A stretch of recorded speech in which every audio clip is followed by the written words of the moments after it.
Bharat Canada के बीच जारी विवाद के साथ कनाडा की इंटरनेशनल किरकिरी जारी है। कनाडा के हाउस ऑफ कॉमन्स में स्पीकर एंटनी रोटा को इस्तीफा देना पड़ा। दरअसल सदन में एक पूर्व नाजी सिपाही को सम्मानित करने को लेकर वो निशाने पर थे। इस मामले में प्रधानमंत्री ट्रूडो को भी माफी मांगनी पड़ी है।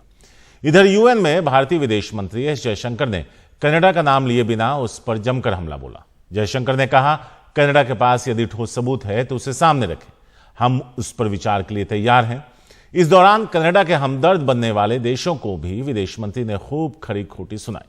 जयशंकर ने कहा कि आतंक पर प्रतिक्रिया सियासी सहूलियत के हिसाब से नहीं हो सकती।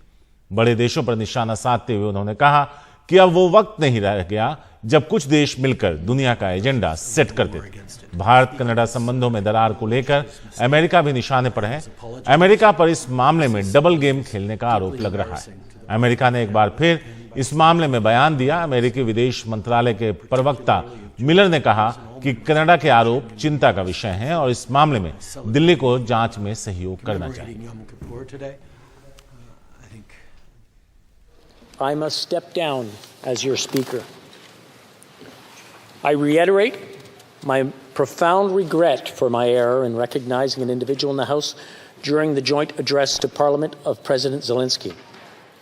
That public recognition has caused pain to individuals and communities, including the Jewish community in Canada and around the world, in addition to survivors of Nazi atrocities in Poland, among other nations. I accept full responsibility for my actions. Obviously, it's extremely upsetting that this happened. The speaker has acknowledged his mistake and has apologized. But this is something that is deeply embarrassing to the Parliament of Canada and, by extension, to all Canadians. Nor must we countenance that political convenience determines responses to terrorism, extremism, and violence. Similarly, respect for territorial integrity and non-interference in internal affairs cannot be exercises in cherry-picking. When reality departs from the rhetoric, we must have the courage to call it out. We are obviously quite concerned about the situation in Canada. We've cooperated closely with our Canadian counterparts, and we have urged India to cooperate in that investigation, and will continue to do so. And India remains an important partner of the United States. We work with them on a number of issues, but of course, on this matter, we urge them to cooperate with the Canadian investigation. Uma Shankar Singh है हमारे साथ इस बारे में ज्यादा बात करने के लिए। उमा, अगर नजर डालें हालात पर तो हर गुजरते दिन के साथ ये तलखी और बढ़ती जा रही है।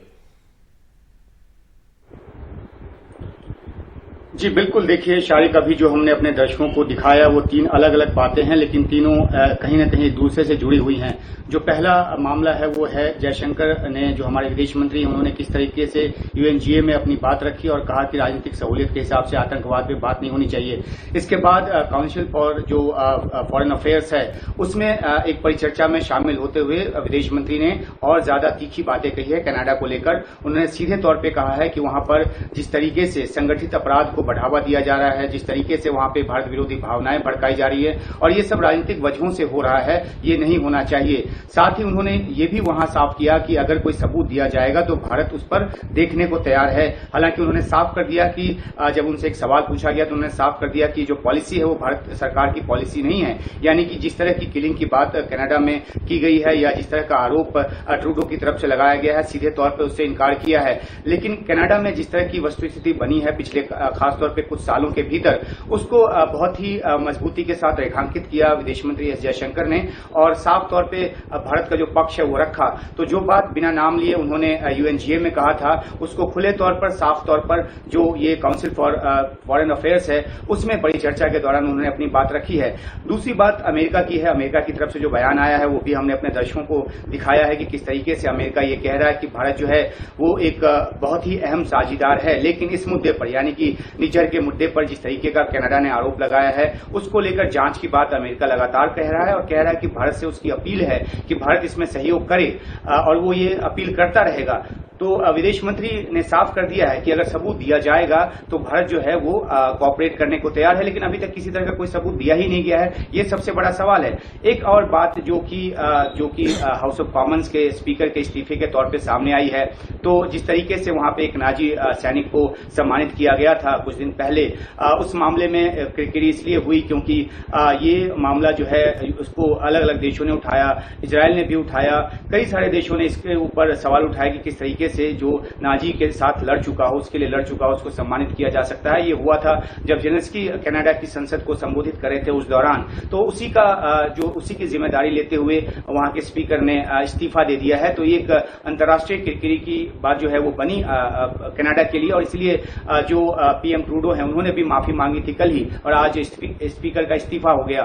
तो ये बातें जो है आपस में इस तौर पे जुड़ी हुई हैं कि कनाडा की छवि किस तरह से दुनिया के देशों में खराब हो रही है और किस तरीके से वो अपने बचाव में लगा है, और विदेश मंत्री ने किस तरीके से सीधा प्रहार किया है कि कनाडा में कैसे राजनीतिक फायदे के लिए वहां पर जो अपराध है, संगठित अपराध है और भारत विरोधी जो भावनाएं हैं उसको भड़काया जा रहा है, और ये उचित नहीं है और भारत की मांगों पे ध्यान नहीं दिया जा रहा। कई बार एक्सट्रेडिशन की जो अपील है वो की गई, बहुत सारे आतंकवादी वहां पर पनाह लिए हुए हैं, लेकिन कनाडा इन सब बातों पर ध्यान नहीं दे रहा, और ये डेमोक्रेसी की आड़ में जो है वो इन सब बातों को छिपाने की कोशिश करता है। इन सब बातों को विदेश मंत्री ने रेखांकित किया। शुक्रिया उमा, विस्तार से इस पूरे मुद्दे पर रोशनी डालने के लिए आपको।